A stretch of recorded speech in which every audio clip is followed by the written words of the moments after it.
Lawsome by ConsultWebs. Breakthrough insights to build a thriving law firm. With your host, Tanner Jones.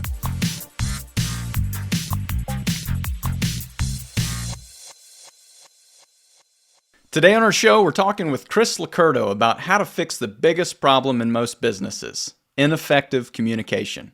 Chris is a well-known leadership and business coach that has helped hundreds of entrepreneurs and leaders find the life and the business they truly want.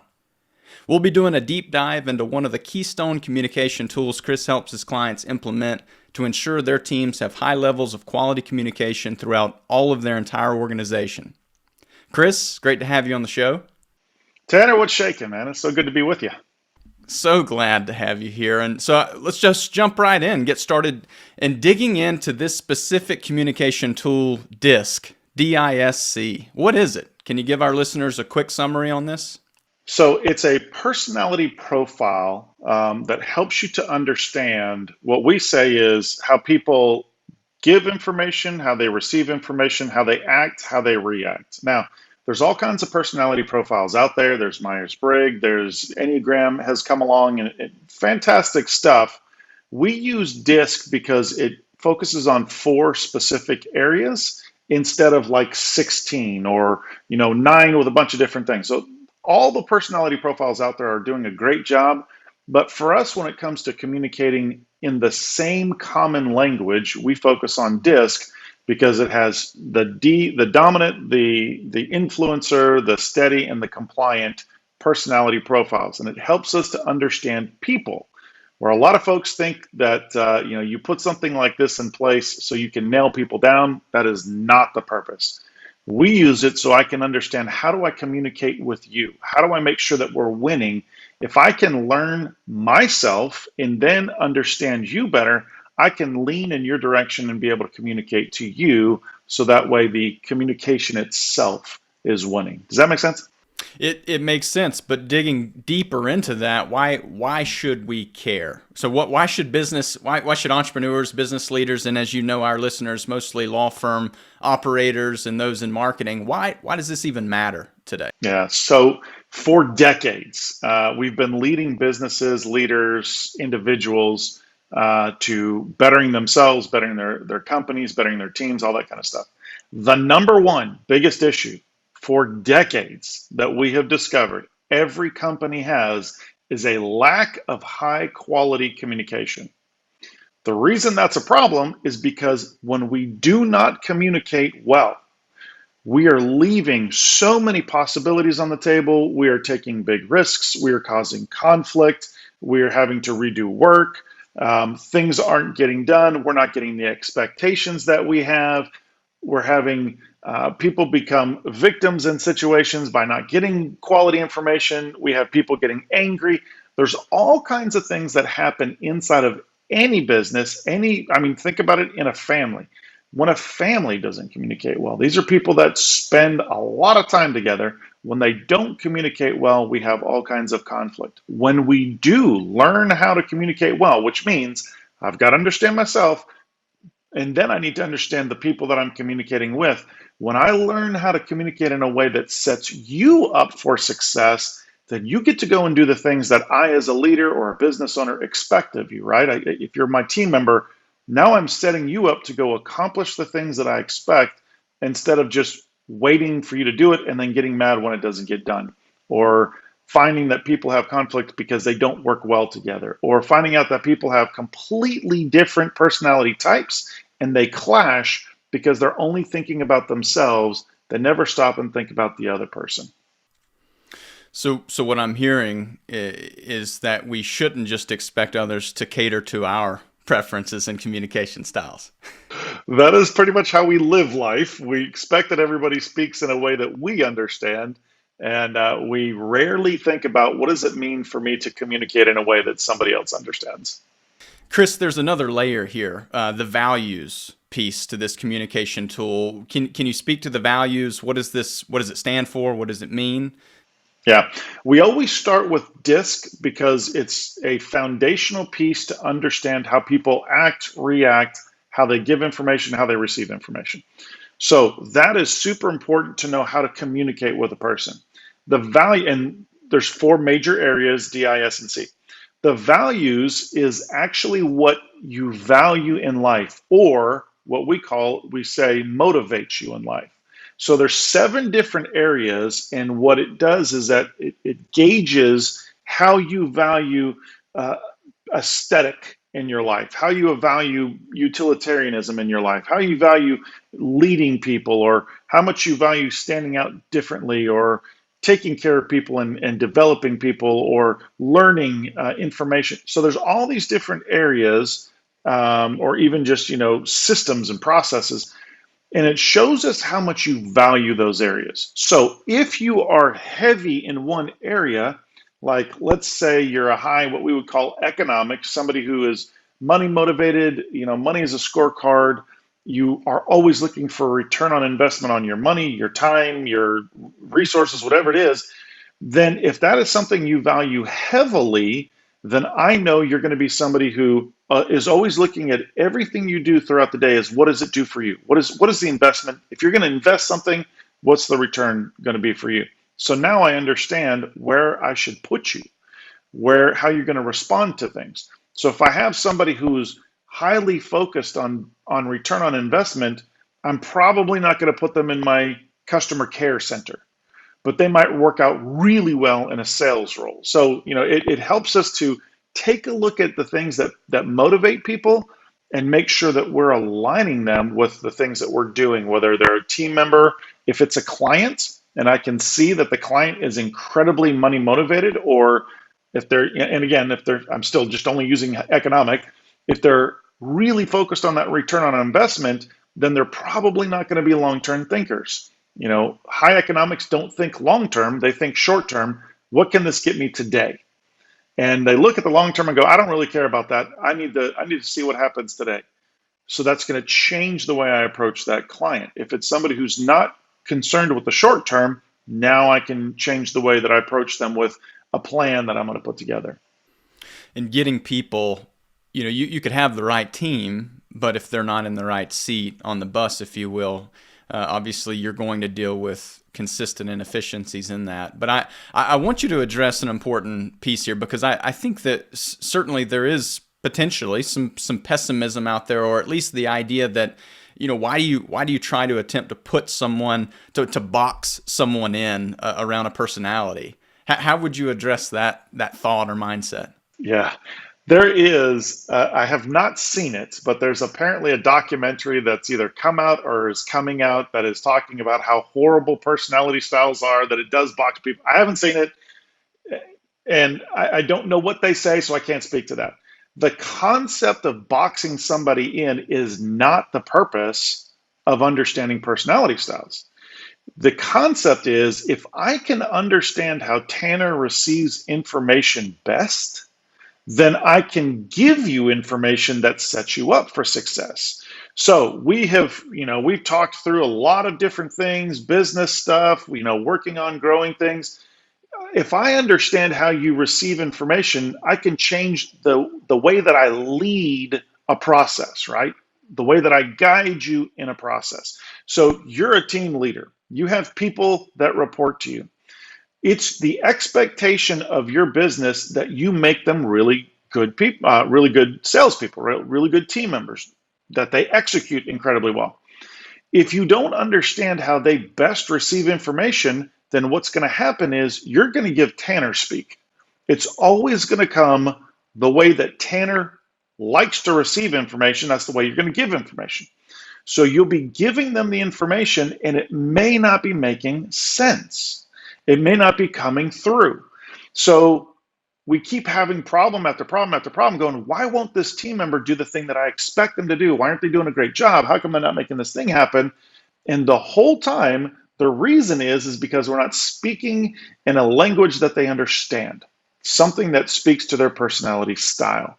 So you deal with all kinds of different personality styles in your role, right? Even just in this interview right here, if it's me, if it's the next guest, whatever, you have different personality styles coming on the show. So how you pose your questions to them will change the kind of answer that you get, right? If you just ask that question, I didn't really get what you were saying, I can answer it any way that I believe it's supposed to be answered. And the whole time you're going, well, no, that's not what I'm looking for. I'm looking for this over here, right? So it's not about putting somebody in a box and going, oh, Tanner, you're a high S, and that's just the way that it is, and this is the way you're always going to be.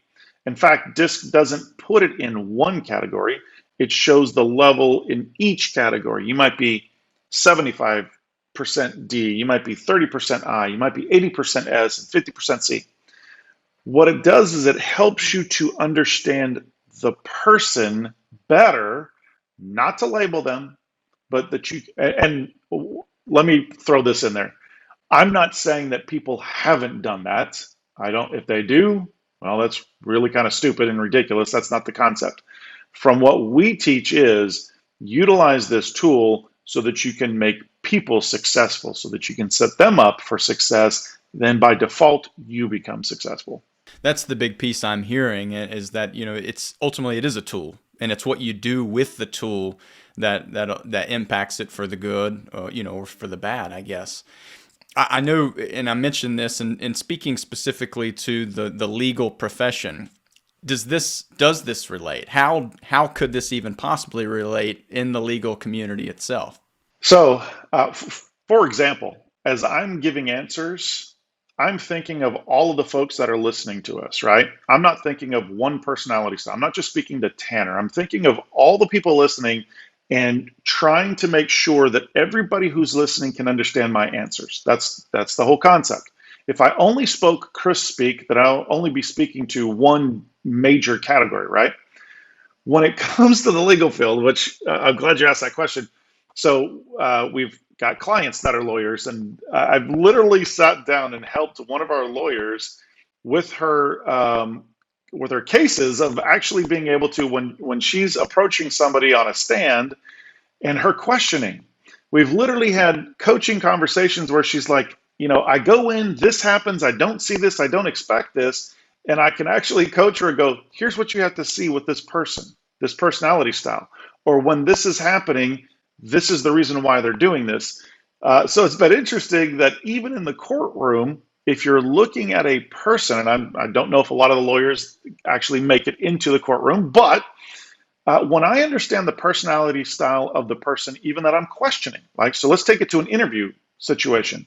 If I'm trying to hire somebody and I understand the personality style that I'm asking these important questions of, because I want to find out if they're the right fit, or I want to lead them to an area that I get the answer that I need, then I'm focusing on how I pose questions. I'm focusing on how I relate to them. I'm focusing, if there's somebody who's a high I, they're an influencing personality style. They love people like crazy. I want to make sure I ask them how their weekend was. I want to make sure that I get in there and have that personal relationship for a short period of time. And then they will open up that door for me to ask specific questions. If I'm talking to a high compliant person, a high detail person, that's the last thing they want. That's just pure fluff. To them, they don't care about that type of conversation. They want facts and details. What are you here for? What do you want to know? What do you want to ask me? If I can understand that, then I can jump to the important details. But if I also understand the high C's personality style, they're incredibly accurate. So a lot of folks will make a statement, if it's a really high C, a lot of folks will make a statement to that high C and they'll be like, that's not truth. And you're like, I know it's true, because they'll take one word out and go, this word is wrong, therefore everything is wrong. And if I understand that about that personality style, I can go, I got it. I'm saying something that is not aligning. Let me make an adjustment, or let me get to a definition and make sure I understand where they are. And now I can feed in the right information to get them to give me the right answer that I'm looking for. So whether it's the legal profession, whether it is family, whether it is team members, whatever it is incredibly powerful when you know the person you're speaking to. So let's just take sales, right? When you can pick up a phone and within 2 minutes, because you asked specific questions, you got a really decent idea of who's on the other end of that line. Now you can change the way you present your information to fulfill their need and to close a sale. If it's a high D, if it's a dominant personality style, you better not be wasting time. Let's get to let's get to information, short, sweet, ask them if they have questions.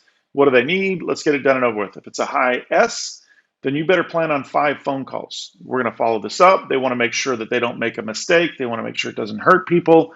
So we're going to spend time with that high S and following up over and over again. So it doesn't matter what field it is. It doesn't matter how you're, whether it's a family, whether it's a business, it always helps somebody to learn how to win with people.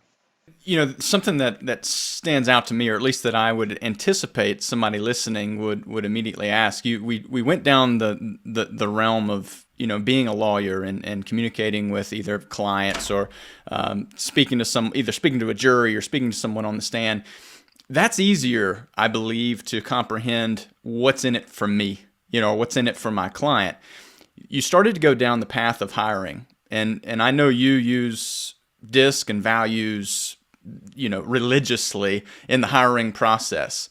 But what I'm struggling with, what I'd like you to better kind of dive into would be that the aspect of what's in it for me. So somebody who's hiring, if somebody's spending all this time hiring, a lot of times I believe the mindset may be it's really up to the person interviewing to take this interview, how it's being delivered, and see how they respond, see how they essentially shake out. It's almost a paradigm shift in what I'm hearing you say. So why is this, from a hiring standpoint, why is this so important to build in to the system from an early stage? And you've hit on this a little bit, but I'd like you to explore that further, specifically on the hiring piece. Yeah. So a big piece is, if I don't know how you give information or receive information, I've just met you. It could be a first interview, a second, a third, it doesn't matter. I still don't know you, right? So what I'm going to naturally do is lead this process the way that I want to lead this process. Now, entrepreneurs hate this, but they understand it. So many times we just want a warm body in the seat. So we will take in 3 applications, and the person we like the most is the person we put in the seat. And then we expect them to become champions and make something truly successful. Another thing that we will mistakenly do is sell our opportunity. Oh my gosh, this is the best place to work. You're going to love it here. We do all kinds of fun things. It's great. People are going to love it. The problem with all of that is we're not learning anything about the person, right? So for us, we have a very in-depth interview process where we are creating questions, even on the fly, that helps me to pull information from the person to find out, can they actually deliver in the role the things that I expect? If they can't, why am I wasting time with this, right? But until I can recognize how to create the questions, ask the questions, pose things in a way that causes them to be able to answer in a correct way, then all I'm doing is usually asking questions that come with a yes or a no, right? But instead, if I can formulate my questions and go, this is a high C. This person is going to take this question and they are going to go, they either are going to need more information because the way that I would give the question may not be enough. So they're probably going to struggle in it. So if I just understand they need more details, then I can create my question in my mind or on paper, whatever, and then ask them, does all that make sense to you? And then they can answer from their perspective. But what tends to happen is, keeping with the C, we ask a question, they don't get it, they don't answer it the way we want them to answer. We think, well, this person isn't, they're not that smart, they're not that talented, because we don't understand that we asked them something that they're really not getting, right? If we take the high I, if we have a high I sitting in the chair, they want to people please. They want us to think, that, man, I can do anything you ask of me. And so if I ask a high I, hey, can you go and scale that mountain right over there and bring me back some rocks from the top? Absolutely. Absolutely. Of course I can. If I don't understand the personality style wants me to think highly of them and believe that they can do anything, then I'll hire that person. They'll start up that mountain and go, what in the world am I doing again? Why am I on this mountain? Come back down. I don't even know what you wanted. the rocks at the top of the mountain. Well, you didn't say that. No, I totally did. I don't remember you saying that, right? Because they're not detail people, but they are phenomenal at influencing people and pushing people to make things happen. But sometimes they miss out on details. So in that hiring process, if I will understand this, then I can decide what personality style I think best fits the role. Am I going to put a high I in my accounting? No way, right? Because there's going to be some zeros missing on the numbers. I'm going to be looking for that high C. I want the person who's crazy detailed about it. They'll kill it. They'll do a great job. But the high C is not the person I'm going to put in my hospitality, right? It's not going to be the person I put as people are coming into my business. Why? They don't actually like to talk to people. They don't want to be personable. They don't want to be out in front. They want to be behind the scenes, doing things where they're not being, drug up on stage or, people are recognizing them. So I already know by looking at the role what personality style should fit it. I'm going to start that direction. When I get into the interview process, I'm going to formulate questions to find out. I will already have the disc. We give everybody in our interview process. We want to, if they get in later in the process, we make everybody take it. So we're taking a look at what they answered. But then I'm also going to ask the questions and confirm, does this person fit this role? Does all that make sense? All makes sense there, Chris. And I would want to, you've been doing this for decades, and truly a believer in DISC and hiring, and you've built a phenomenal organization and being committed to that. For those listeners who may be completely new to using this and attempting to try to match certain personality styles to the right roles within their organization, you've alluded to several actionable steps in taking in terms of, first of all, getting the DISC assessment started, and then having a sense of what personality style is going to be best suited for this particular position or what have you. What are any other actionable insights that you can offer our listeners who are maybe contemplating getting started in this? Where would you start in identifying the personality match with the position? Yeah.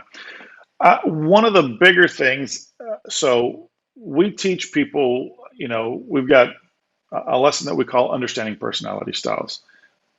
One of the big things is you have to spend time learning the personality styles. Now, there's all kinds of books out there. People have asked me for years, what's the best book? Here's the problem. There's a lot of books out there talking about DISC, but to really understand people, and those are good for, getting a cursory understanding, but to truly understand people, what we always suggest is you take the profile, you put it in with your whole company, right? So for us, people are always coming to us saying, we had no idea that our communication was chaos until we actually put these things in and found out, oh my gosh, we really suck at communicating with each other.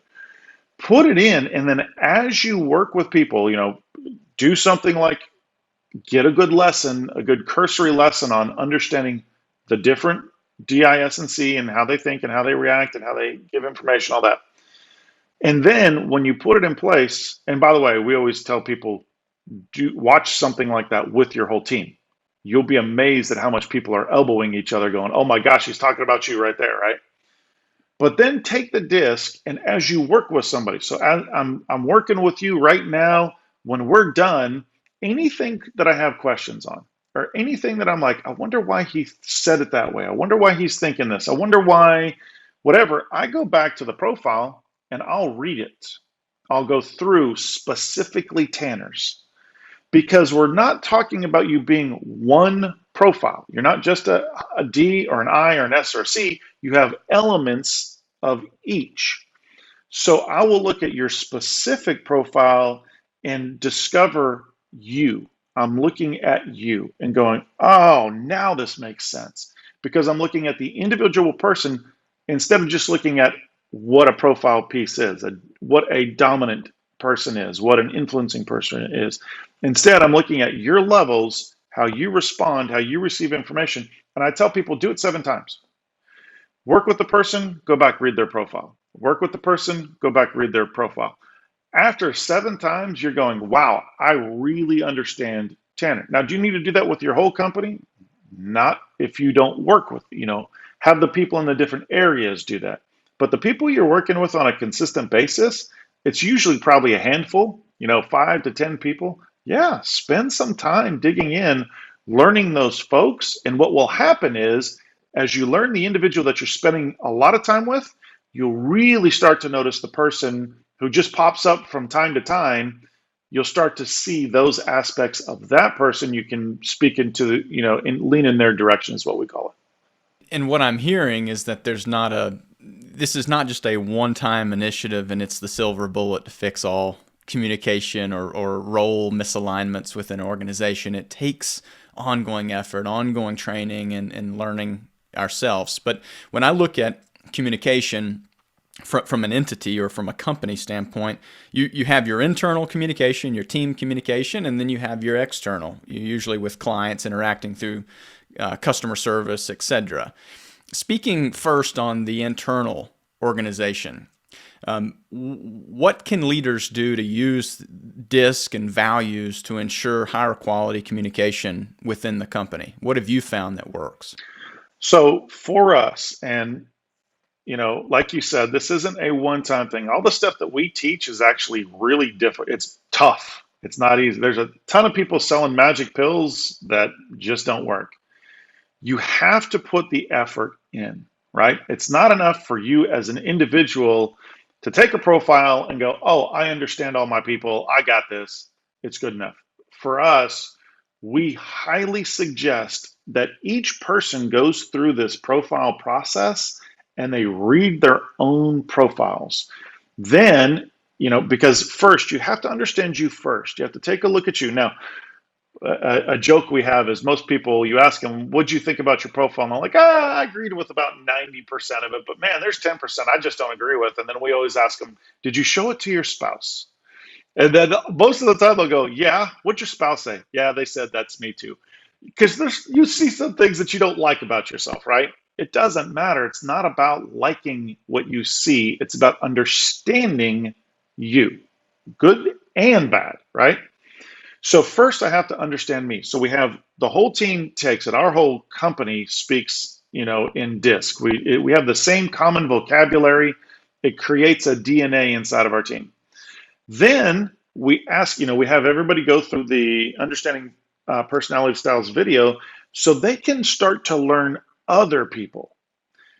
The sooner you start to understand other people, then you can make a decision that when you step into that conversation, you can start trying to speak into their personality style. Now, for us, we put everybody's DISC on their desk. So you can see we've just got the bar graph. It just sits on their desk. So when you walk up to somebody's desk, you can go, aha, hi D. I better make this short and sweet. It's not just the D. It's this much D, this much I, S, and C. But they're dominantly D. I better make this short and sweet. I better not waste time. Get to the point, right? So we create this opportunity and this culture inside of our team to start speaking in DISC, to lean in each other's directions. Leaning in each other's directions is actually one of our core values of our business, because when you do, it changes everything as far as your success and your productivity. So for us, our communication here is really high level, it's high quality. And because of that, we're not spending a ton of time redoing things, having to fix things, getting two people to try and make one thing happen. So our team is smaller. The amount of money we have to spend on payroll is less. The amount of money we get to spend on profit sharing is more, because everybody is working together cohesively with the same common language. And we make it the environment where you actually have to work on this. And so if people aren't leaning in each other's directions, we'll call it out. Hey, did you even deliver that information in a way that that person could receive it? Well, I thought I did. Well, let's take a look at it. And so we also have a big teaching environment where we'll walk through the processes, and when somebody could recognize, crap, I totally didn't set them up for success. Great. Now let's teach how to do it. Let's help you to do it. If it's a new person, we're experts at this. Let me show you how to do this, walk through it. Next thing you know, they're now communicating really well with that person. But there's another side to this. One of the biggest issues that we have when it comes to communication inside of a business is when people who are opposite personality styles can't stand each other, when they just clash. I know lawyers have never seen that ever. We have people who clash. You might have a high D who's clashing with a high S, a high I who's clashing with a high C. Here's why it's so important. As long as that conflict exists, the individuals are always saying the other person sucks. The other person is the problem. The other person, I can't teach them. They're uncoachable. They're weird. They're whatever it is. We always set up this reality that's according to our frame of reference. So this person is always the problem, not me. They just don't get anything. I can't get them to do stuff, right? As long as that's allowed to exist inside of any organization, any team, any family, then you're always going to have that conflict. And I'm telling you, you are getting at best 50% productivity out of those team members. I'm telling you. Why? Because they're refusing to work together, they're refusing to communicate, they're constantly struggling with the other person. So instead, what we do is we help people to understand. You don't have to become the other person. You just have to understand how they think. You have to understand how they act, how they react. The sooner you can do that, you can go, oh, so they're not a jerk. No, they're not a jerk. They're just different than you. They're opposite of you. So if you recognize that they think differently, then instead of you placing this reality on that person, you can go, oh, well, they're just opposite of me, which makes total sense. So instead of thinking that they're a jerk, I will start trying to give them good quality information, and then we can work together. Doesn't mean that we're going to become best friends, but it means that we're not going to be in conflict and both of us tanking our productivity. You use the phrase lean in, and I absolutely love that because it shows, it illustrates that it really takes both parties there to see one another. And to me, that's the buy-in. You talked a little bit about this or alluded to the cultural buy-in from the very beginning. It starts with education and awareness, and then it starts with both team members leaning in and seeing that. To me, that all seems very doable for an organization internally. You have a whole lot more control, seemingly, inside your own walls. But outwardly, how does this parlay into external communication with maybe clients or vendors or whoever it may be that isn't necessarily bought in to your culture as an organization? Yeah. So, like I said earlier, I have had so many clients that thought their communication was great. So we do a big business event here where we bring in. It's a 4-day event where we bring in the leadership team and we have dinner the night before we start these 4 days. And I'll ask a question. Hey guys, how's your communication? Oh, 7, 8. I mean, the whole leadership team is always 7 or 8. It's up there. Some people are like, oh, it's a 10. Oh my gosh, you're willing to say a 10, right? Then our first day is focused on all communication. I mean, it's tough. It is difficult. It's painful in the process. And it reveals some things that by the afternoon, I'll go, hey guys, how would you rank your communication now? And every single time, it's a 2 or a 3. We did not realize how bad communication was. We thought it was great. We thought it was fabulous, right? When you can see that, until you see it, you believe we're great. We do a great job. I do a great job communicating. Everybody understands everything I'm communicating. Everybody does great. When you actually are able to walk through a process where it's ripped apart, you go, good night. It's not only not great, but it's bad, right? There are so many opportunities. We are lacking, and you're just looking inside the team. The leadership team. Carry it outside of the leadership team. If the leadership team is struggling with communication, it's worse in the body of the company. Now, if it's that bad, think of what it's like with clients. Think about what it's like with vendors. So I put that in that perspective to go, The people who spend a good amount of time together, if communication isn't high quality, then run it all the way out to the furthest reaches, which is our clients and our vendors, you know that it sucks, right? You know that it can't be great. So the important thing is the sooner we recognize and the sooner we start putting things in place, now it changes the way that we look outwardly.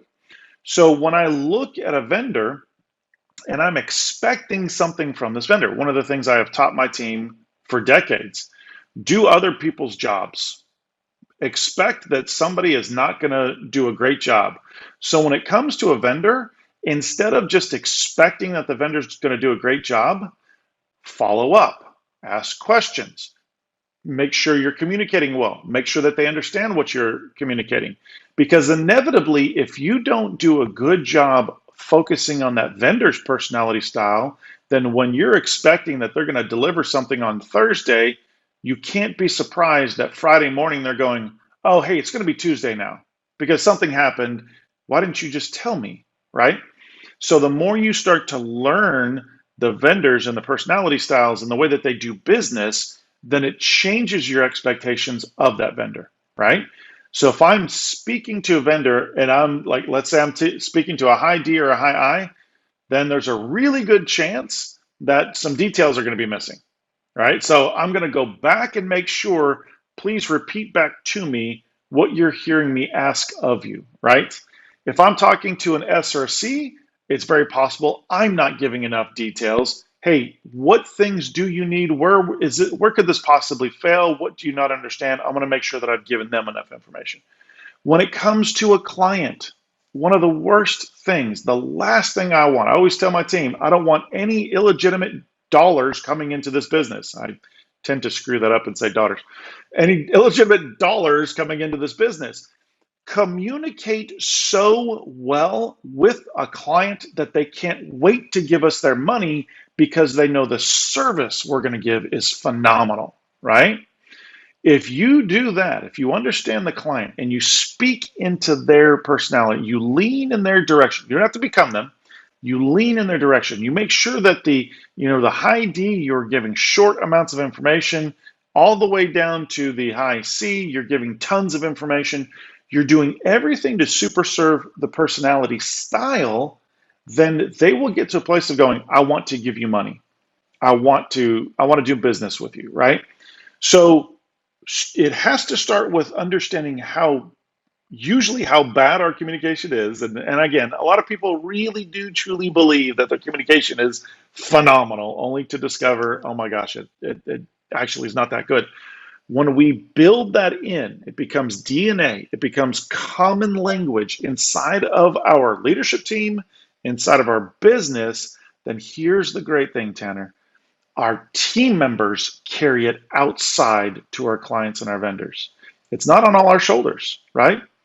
We actually get to train up our team to look at clients, to look at vendors, and make sure we're communicating in ways that set the vendor up for success, the client up for success, so it sets us up for success. So many things there to really chew on. It seems like it starts most certainly within the organization, even so much as, I heard you say you built that into your company core values, which further illustrates the power of it. Looking at it from a law firm's standpoint, a lot of attorneys, regardless of the practice area, are dealing with ongoing negotiations with insurance companies, negotiations with the other party. What are some ways that you feel like DISC and values play into negotiations to their benefit, or to the potential benefit of those firms? Goodness gracious. So such a mistake we make is thinking that negotiation is all about my talent. I'm going to win you over. I'm going to win this negotiation, right? We put so much emphasis on how I negotiate the win. This is such a colossal mistake. It's the same thing with sales. It's the same thing with parenting. We keep thinking that I'm the one who's going to make this thing happen. If you just remove yourself for a second and you take the person on the other side of the table, let's say the imaginary negotiation table, And you discover how they receive information, how they're going to give information, how they're going to react to things that you say. If you understand, you spend some time just discovering them, then you can change the way you pitch the negotiation information. You can change the way you supply information that feeds whether or not they understand what the heck you're trying to get across, what you're trying to negotiate, why it's important that you negotiate it the way that you do, right? So the communication of the negotiation immediately changes because here's what the other person sees. You care about them understanding. Well, that throws them off their game because that's not what they're expecting. They're expecting that they've already put up a wall. They're expecting that you got a wall. We got to battle through this negotiation. We're gonna, they're trying to do it from their talent side as well. When they see that you care about making sure that you're on the same page as far as the negotiation, they remove a few bricks out of the wall. They start going, "Oh, wow, this isn't a battle. There's no combat here. We're actually getting on the same page. I actually really enjoy this. I like this. This is great." And then they can start opening up, which is exactly what you want a person to do in a negotiation. You want them to feel comfortable. You want them to feel like they can trust you. Now, I'm not saying this so that you can come back and stab them in the back. I'm saying so that it's a win-win, right? So that you actually get to the best possible negotiation. Now, take values. If I can understand what motivates this person. So when it comes to DIS and C, 10% of the population are high Ds, high dominant, high drivers. Put a carrot out in front of that high D, they will chase that carrot all day long, right? 10% of the population, that's it. But it seems like they make up 40%, right? 25% are those high influencing personality styles. 40% are the high stable, amiable personality styles. 25% are the high compliant. If a high D believes that everybody on the planet will go after a carrot, then they will put a carrot in front of every person they see. Colossal mistake. Because not everybody is influenced by chasing a carrot. In fact, when you get to the S's and C's that make up 65% of the population, they don't want to chase a carrot. They don't like chasing carrots. They want consistency. They don't like conflict. They don't like change. In fact, what they want is they would much rather, instead of you putting money out in front of them, you take a D or you take an I, you put a $100 bill out in front of them and say, "Hey, go accomplish this thing." Absolutely, I'm on it. I'm going to make it happen. You take an S or C, they could care less about that $100 bill. They would rather have a consistent paycheck that's even less money than that $100 bill includes for you to come along and tell them that they're doing a great job. They're doing phenomenal. Look, not in front of other people, behind the scenes. So come back to that negotiation table.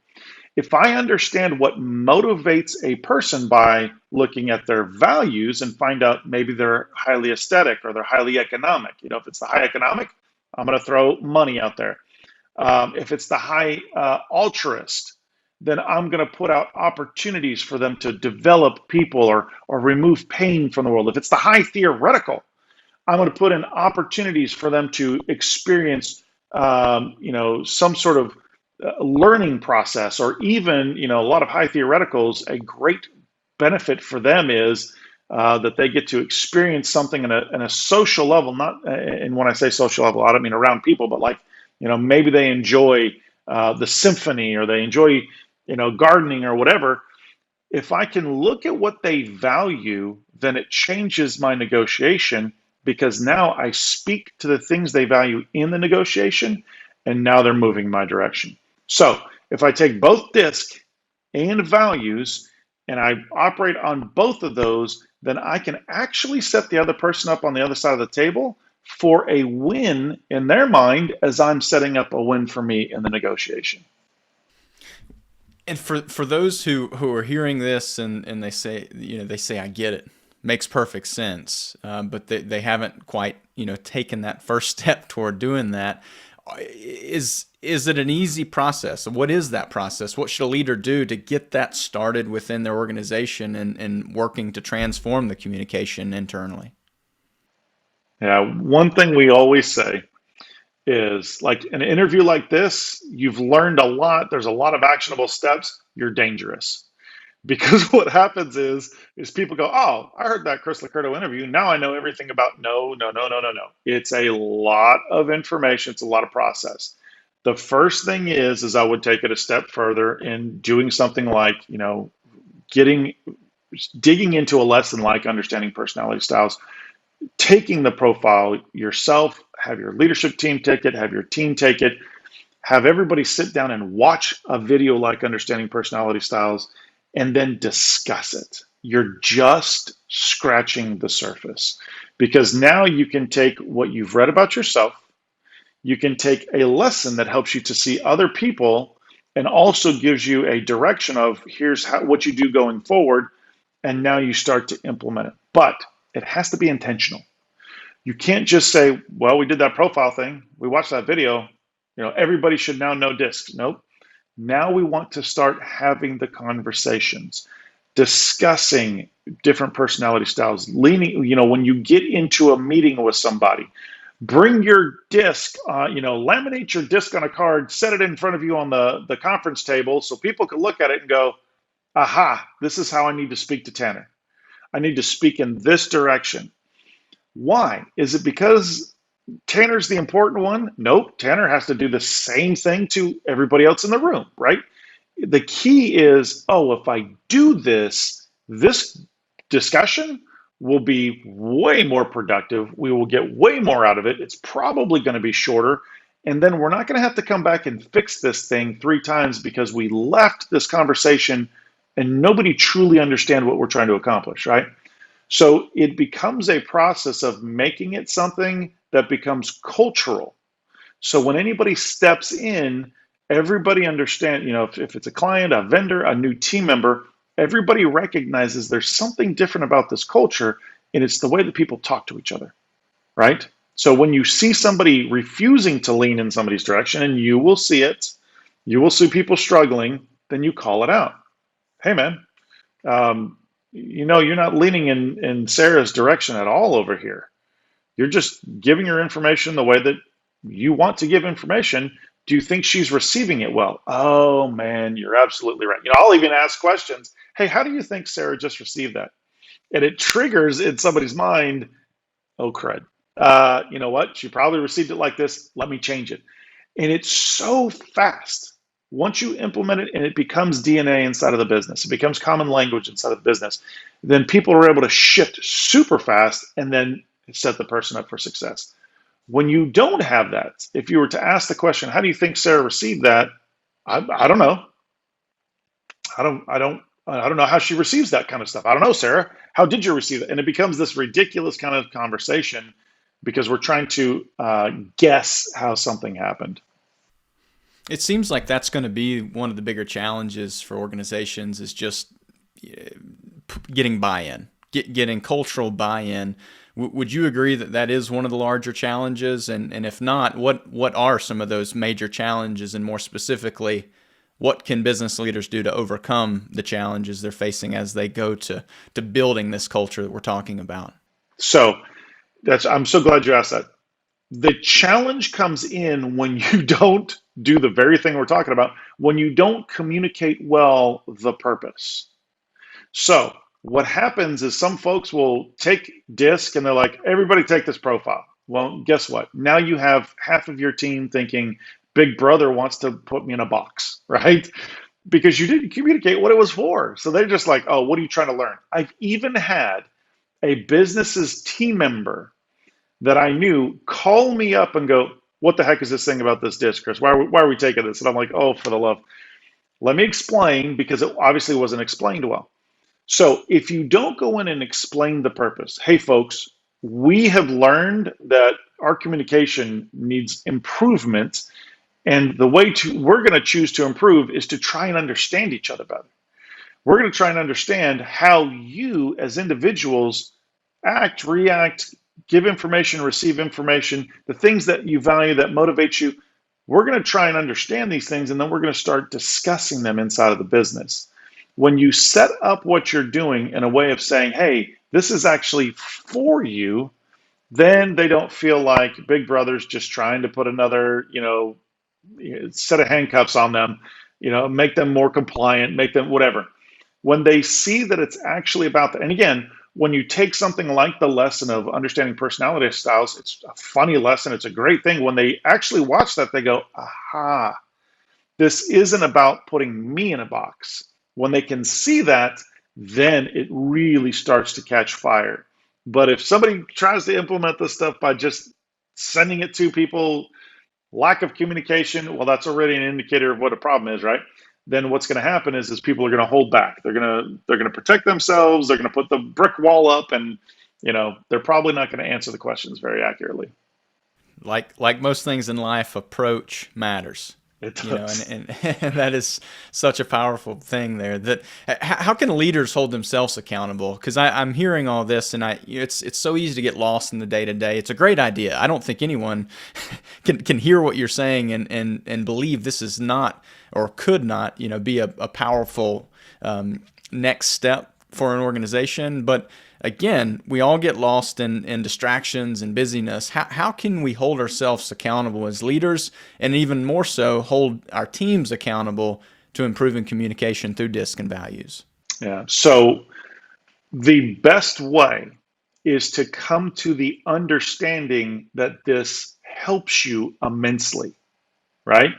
So it's not just a tool that we put in place. It's not just a process that we put in place.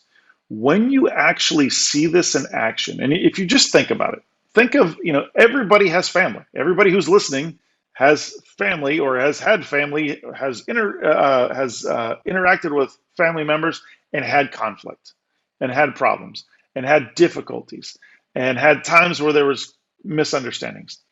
If we do that with the people that we're closest to, should it be surprising that it's happening at work, right? The key is it's not a process, a tool, just another thing that is now something else we have to focus on. When you see it in action, you go, oh my gosh, this works. Then what you can start to see is the more we do this and do it well, the greater communication. The greater communication, the greater productivity. The greater productivity, the greater return on every investment. Now we're utilizing our resources of people, time, money to the best of their abilities, because now we're not having to fix things 3 times. We're not having to come back and have the 4th meeting on the thing that nobody understood. We're not having to fix conflict between people because they won't talk to each other. What ends up happening, and again, my team is a fantastic example of this, you have this highly productive team that is smaller than it takes to operate without this information, right? Because we're not spending time putting out fires, redoing things, hiring a 3rd person in an area because things aren't getting done well. Instead, your productivity is just increased like crazy. And as a leader, it makes life so much better because you're not spending time putting out fires. You're not spending time having to come back and clean things up. Instead, you have this common DNA. You're able to lead it. It takes a while. It is a process, but your life changes because now you're spending less time being the professional firefighter, and instead you get to lead people to success. We've covered a lot here, but I'm curious to hear from you. If you were to step into my shoes, what's one question you would have asked yourself that we haven't covered in this conversation? You've asked phenomenal questions. I would say, why is this so important to me individually? And my answer to that would be because your view of the world is from your perspective. One of the things that we teach here all the time is gaining quality perspective. I'm viewing every individual through my lens. Every day, all day, every year of my life, I view people through my lens. I view people from my perspective. If I can learn how to see people from their perspective, then it changes how I do things. It also changes, it changes how you love people. It changes how you receive love. It changes how you gift and bless people.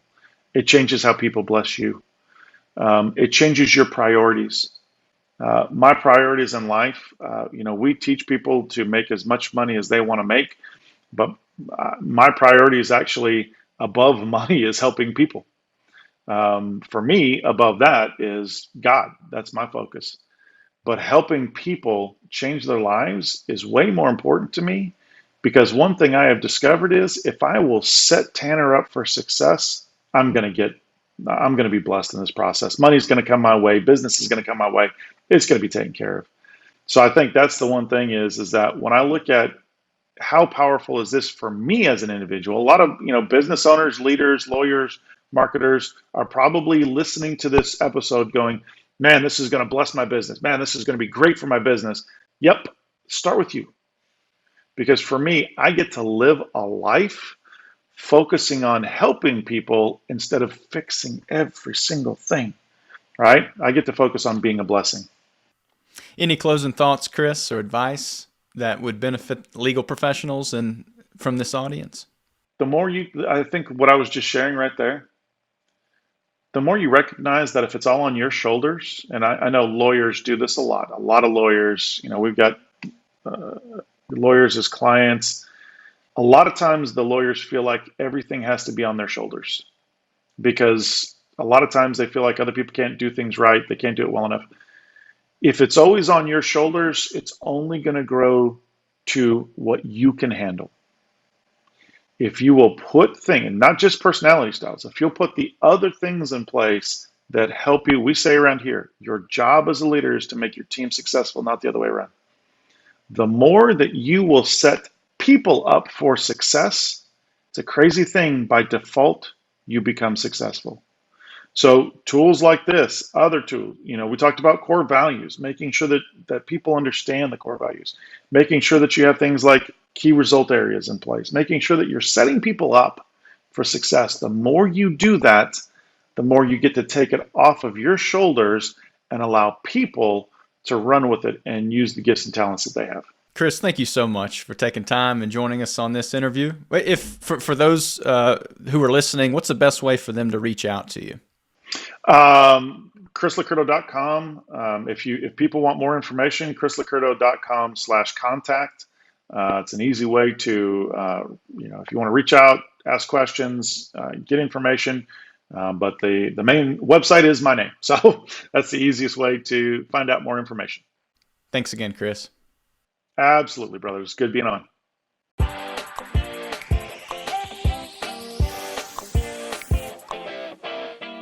Lawsome by ConsultWebs with Tanner Jones.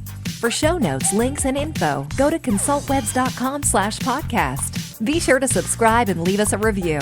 Watch for the next Lawsome episode to discover more breakthrough insights to build a thriving law firm.